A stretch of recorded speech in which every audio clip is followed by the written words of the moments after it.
Coach Nadir from Outstanding Personal Relationships. This is Coach Fatima. I'm his wife. And I am Coach Nyla. I am also his wife. You said something interesting there. I mean, you've chosen to take on a great responsibility. These are not your mistresses or your girlfriends, but they just introduced themselves as your wives. Absolutely. Yeah. I feel you really have to be twice the man to participate in polygyny, especially in today's society. I mean, there's some countries that they see you as less a man if you don't have multiple families. Indeed. I mean, when we even go to the origins of monogamy, which is relatively new, the whole goal was just to allow you to have one legal person, a legal wife that you would take care of, and any children that come from that. That didn't prohibit you from having as many concubines, mistresses, jump downs, or whatever you want to call them, boyfriends, all of this stuff on the side. Monogamy just has one person. So when we look at politicians or preachers like Jesse Jackson or Bill Clinton, they're practicing monogamy without issue. Even one of my daughters expressed interest in polygyny, and she doesn't want to be a first wife. She said, right? She doesn't even want to be a first wife. She was like, this is our youngest daughter. She's pretty funny. She said she wants to be a first wife, but he must have 4 wives so she doesn't have to deal with him all the time. She wants him, to share the time so she can still have her independence, so to speak. So at the wise old age of 17, she's kind of figured it out when some of us older people are still kind of grappling with the social solution, and she isn't. She sees what it is for what it is and understands the value in that. And I'm like, well, we must be doing something right at this point to relay that to her. But again, she's just looking at the world she's in, because we support things like The Bachelor and The Bachelorette, where they go on 20 dates with 20 different people and make out 20 some different times with each. But then we shun polygyny. So we have the society has normalized this dating multiple people show, or the Real World, where you sleep around and you have no rights either way. But they will not normalize polygyny, something that has been normal for centuries upon centuries. It seems like this is another trick on women. Because now the women are the ones who are suffering at the end. If you, what you just said, they have all these reality shows, how date this person, but she's left at the end with nobody. Yeah. Right? There's no security. Not even a rose at the end of it. And the emotion that comes from it, it's like you're dealing with real people, real emotions. And so to play around with that, it breaks people, it tears them up, and then that's carried on to another relationship or into your household, into your children, and it creates this perpetual cycle of pain, hurt, destruction, things like that. And so that's the part where it's not about polygyny being the only form or anything like that. It's about it being where people understand that it is an option and it's a benefit. It's not something that is detrimental to a society. It's a benefit to society. Well, that goes under, let's go back to add, because we talked about the blessings, many blessings there for women, like you just mentioned, that, and this would fall in line. Let's say someone has a career, for instance, right? They pursued a diploma. They don't want to be, let's say, a full-time with their husband. Talk about this, and this suits them. They don't want to. They don't want to be cooking all the time. They don't want exactly. Right? This they is want exactly their space, right. Their woman time. This is exactly what our daughter said. It's like you were a fly on the wall in the house. She said, "I want to have my own career." And I want him to be able to go to his other wives' houses. I have my time with him. He can have his time with his wives.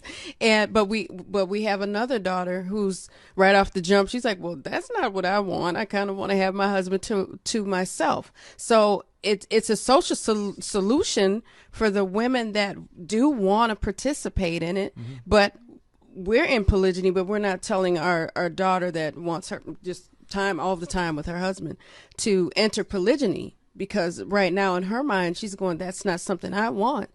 We celebrate that, but then we also celebrate the fact that our youngest daughter is saying that's something that I want, and I want it to be known straight out.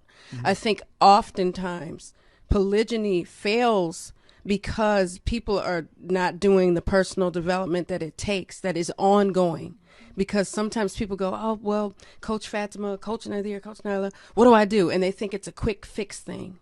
And it is indeed not that. Want to focus on helping are those who want and are proactive in whether they're single looking at getting involved with polygyny or monogamy, just having a healthy marriage and working on your intellectual and your personal development. That's where our focus has been. But should an ACLU or an organization contact you and want to kind of speak and put something together, of course, we don't mind being, the forefront for that. This is good. We're advised to do things well. We're advised to help bring people together. So if we have the opportunity to help bring people together, to help their marriage out, to really help it expand in a healthy fashion, emotionally and so on, of course, we're all for it. Again, that's why we're called outstanding personal relationships. It's not just called the polygyny thing or anything like that. You know what I'm saying? It's really about being outstanding. Another one in the common arguments, the person says, look, the man says now that I can't even handle one. Right. No. You know what? I love that one. That happens all the time. You hear that one? That happens all the time. Well, I can't even handle one. Well, first of all, and that's like he's overtly saying that you're crazy, like, of course, starts to attack. Of course, they love that. We've had the posting. We've had people say that, and I'm like, hey, that's cool. Then you're not the man for the job. That's what my wife say. Well, then you're not the man for the job. Yeah. Again, it's not for everybody. Now, usually that's just a mask. That's usually a mask where, okay, I can't even handle one. First of all, if you're handling a wife like handling a horse or handling an animal, that's probably the issue. Yeah. You don't need to handle a woman. Yeah. You know what I'm saying? We need to expand our interpersonal communication skills and work with living with another human. Yeah. So that kind of is the first part. If we think we need to handle them, that could be a challenge. And I'm serious. Men really do say that. But again, it's about growing yourself. Like he's referring to her as an animal. Like I can't like handle.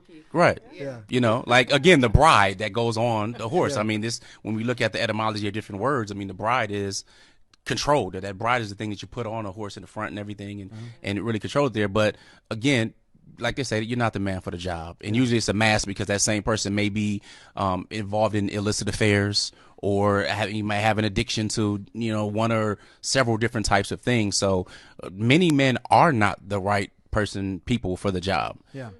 What do you think? Recently, you did have a imam who was brave enough to come out and speak on it.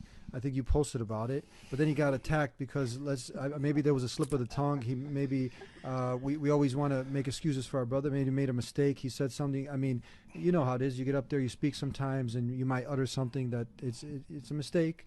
But people exclude all of the potential good things he had to say. Right. You know what I'm talking about? On polygyny, on the topic of polygyny, this khutbah was done in Kenya, and it was a great. He was really good with Imam Sheikh Said Raga, right? Yes. He has since apologized for his comments, which were very venomous against the African American community. So that part had to be thrown out immediately, but you would have to sort that out, and the rest of the khutbah was actually great. The challenge is that was so poisonous in the tongue that it poisoned the message of polygyny he was actually giving. We shared it for the message of polygyny, but people just didn't edit that part out. People just were zooming in on that. And it was very wrong, and it was very hurtful. He said that black people, people in the United States, he was making the argument for polygyny being a solution. Yeah. The problem was the example he gave, it just wasn't correct. He basically said that over 90% of them, they don't know their fathers and they're born from one night stands. He's also, you consider he's African American. He's not African American. No? He's African. See, there's a difference. Oh, no, I'm sorry. Okay, he's African. He's African, but he's Canadian. He lives in Canada. So he's African Canadian. Not really. No. Here's the thing, and I know you don't understand my brother. We're brothers, but what I mean by that is like Barack Obama, for example. When people look at him, they say, "Oh, he's African American." I say, "No, he's not. He's Kenyan American." He's Kenyan American. His people are from Kenya. So Said Raga would be Kenyan American. He's Somali. Yeah, he's Somali. Okay. He's Somali. But the reason I say that is because there's a different experience in the black diaspora. Gotcha. So many of my ancestors came from Muslim lands, according to my DNA, and all of our DNA came from Muslim lands, but they were captured, they were enslaved for hundreds of years. So we are American without privilege, but we're African without memory. You know what I'm saying? So there's a big disconnect. So now many times there's a shift when it comes to ethnicities, where now black Americans, due to a lot of the white racial superiority complex stuff going on, that other cultures begin to denigrate and disrespect us and dismiss us. So these types of things, and it happened early on, even in Islamic history. So you have books that talked about the Sudan and stuff.